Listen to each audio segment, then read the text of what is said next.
চলে এলাম ছাদে আজকে আমাদের কাছে ড্রাগনটাকে আজকে তুলবো বলে। দেখো ড্রাগনটা পেকে পুরো লাল হয়ে গেছে। এই যে এবার ড্রাগনটা তুলবো, বৃষ্টির জন্য এবার ছোট সাইজ হয়েছে আর দুটো কুড়িও চলে এসছে গেছে। এই যে আমাদের এটা সব থেকে বড় গাছ, কিন্তু এখনো হয়নি, এটাতে এখনো একবারও। এই ছোট গাছগুলোতেই হয়েছে। আর ওদিকে টবে পর্তুলিকা ফুল একদম ভরে ভরে ফুটেছে, একদম গামলা ভর্তি হয়ে গেছে পুরো। দু রকম কালার আছে, একটা এই কালার, একটা এই কালার,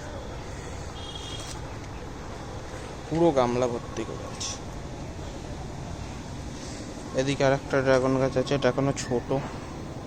আর এদিকে এটা সবে ডালটা পোতা হয়েছে।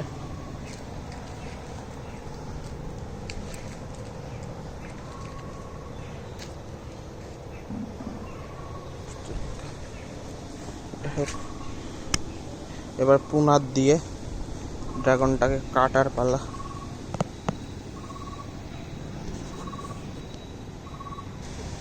এই যে ড্রাগনটাকে এখন হারভেস্ট করে নিয়েছে। এগুলো হলুদ দিয়েছিলাম একটু পিঁপড়ের জন্য, তাই হলুদের গুঁড়ো। এই যে এরকম সাইজ হয়েছে। ঠিক আছে, চলো।